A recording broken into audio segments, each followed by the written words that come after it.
शू dog. जब वह पढ़ते नहीं थे तब उस वक्त वह दौड़ा करते थे, इसमें उनकी रुचि भी थी। उन्होंने निर्णय लिया कि वह अपने क्लासमेट्स को अपने बिजनेस पार्टनर बनने की अपॉर्चुनिटी देंगे।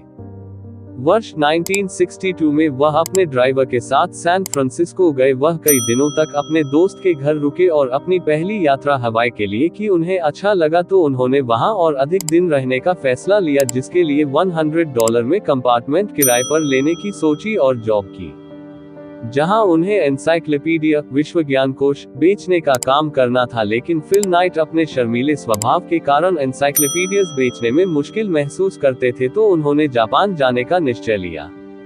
जापान और बिजनेस। फिल अपने ड्राइवर को हवाई में ही छोड़कर जापान के लिए अकेले ही निकल पड़े। वो एक होटल में रुके। कुछ लोग उनके पिताजी के जान पहचान वाले थे, उन्होंने उनके लिए होटल में अच्छी जगह का इंतजाम करवा दिया। होटल में ही फिल को उनके आइडिया के लिए कुछ नए लोग मिले, जिन्होंने फिल को जापान में बिजनेस कैसे करें ये बताया। फिल ने टोक्यो कंपनी के ओनर से बात की, जिन्होंने अपने इंटरनेशनल बिजनेस के अनुभव फिल से शेयर किए। फिल ने अपने आइडिया के बारे में जापानी कंपनी को बताया, जिसे सुनकर कंपनी को आइडिया पसंद आया। फिर फिल एक टेनिस शूज कंपनी से भी मिले। शू बेचने की शुरुआत। फिल ने अपने बिजनेस आइडिया को आगे बढ़ाने के ओनित्स्का के ऑफिस गए, जहां कॉन्फ्रेंस रूम में मीटिंग के दौरान अपने आइडिया की बात की, कैसे वह अपने ब्लू रिबन स्पोर्ट्स को स्टार्ट करना चाहते हैं। फिल ने एडिडास के मुकाबले अपने ब्रांड के लोएस्ट प्राइस की बात की और एथलीट के यूज की भी रिक्वायरमेंट बताई, जिसे एग्जीक्यूटिव सुनकर इम्प्रेस हुए। फिल ने ये भी बताया कि क्यों उसकी कंपनी ओनित्स्का शूज यूएस में बेचना चाहती है, जिसके लिए एग्जीक्यूटिव्स ने उन्हें उनकी कंपनी ब्लू रिबन को ओनित्स्का टाइगर शूज को यूएस में बेचने के लिए सहमत हो गए। फिल कुछ समय और ट्रैवल करना चाहते थे और वह अपने जन्मदिन पर अपने घर वापस चले गए। क्रिसमस के दिन के आसपास कुछ शू सैंपल जापान पहुंच गए। फिल ने अपनी कंपनी के शू यूनिवर्सिटी के कोच मिस्टर बावमन को दिखाए, जिन्होंने फिल की कंपनी में बिजनेस पार्टनर बनने में दिलचस्पी दिखाई। मिस्टर बावमन कोच कंपनी में ज्यादा हिस्सा नहीं चाहते थे और न ही हेड बनना चाहते थे, तो फिल ने उनके साथ 50% और 49% की पार्टनरशिप रखी। कोच को 49% का कंपनी पार्टनर बनाया। इसके बाद फिल ने ओनित्स्का के लिए 300 पेयर शूज मांगे। वेस्ट में डिस्ट्रीब्यूटर की बात की। शूज जल्दी पहुंच गए तो फिल ने जॉब छोड़ी और शूज बेचना शुरू कर दिया। वर्ष 1964 में फिल ने और 900 शू पेयर्स, जिसके लिए उन्होंने लोन लिया। उन्होंने अपना बिजनेस सैन फ्रांसिस्को और लॉस एंजलिस तक फैलाया, जिससे बिजनेस अच्छा चलने लग गया। डिस्ट्रीब्यूटर की ओर से परमिशन लेकर फिल ने और अधिक कॉन्ट्रैक्ट साइन, लगभग $70 के ऑर्डर अप्रूव किए। फुल टाइम पहले कर्मचारी की नियुक्ति। बिजनेस की सफलता के स्वरूप फिल को एक दिन एक खत मिला, जिसमें टेनिस के लिए इंटरेस्ट के चलते सेम पेयर शूज की रिक्वायरमेंट की गई थी, जो कई लोगों को चाहिए थे। ये खत जेफ जॉनसन ने फिल को भेजा था। इस खत को पढ़कर फिल ने जेफ को फुल टाइम जॉब ऑफर की, जिसको जेफ ने एक्सेप्ट कर लिया और फुल टाइम एक सेल्समैन के रूप में ब्लू रिबन से जुड़ गए। उस समय स्पोर्ट्स में रनिंग बहुत फेमस नहीं था, जूते बेचना आसान नहीं था, जिस वजह से जेफ को लगा कि वह कर पाएंगे या नहीं।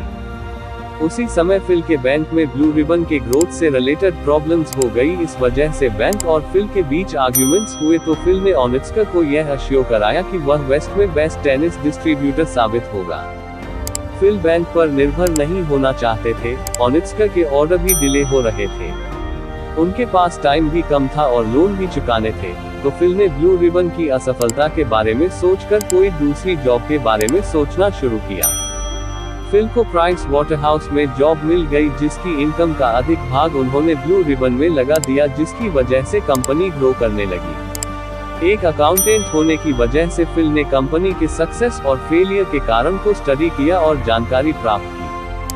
फिल ब्लू रिबन को स्पोर्ट्स की एक अच्छी कंपनी बनाना चाहते थे, जिसके लिए उन्होंने जॉनसन को 3250 शूज बेचने का टारगेट दिया, जिसे जॉनसन ने पूरा किया और फिल ने सैंटा मोनिका में अपना नया स्टोर खोल दिया।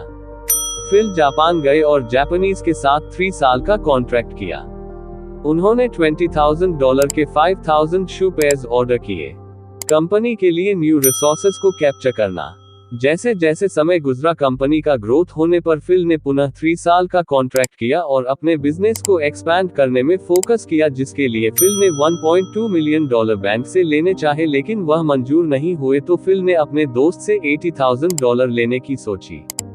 जापानी कंपनी फिल के कंपनी ग्रोथ से ज्यादा खुश नहीं थी। फिल भी अपने सप्लायर से ज्यादा खुश नहीं थे, वे कोई परमानेंट सॉल्यूशन रहे थे। तो वो ऑनिट्स्क की जगह मैक्सिकन फैक्ट्री कनाडा से जुड़ गए और नया कॉन्ट्रैक्ट साइन कर लिया।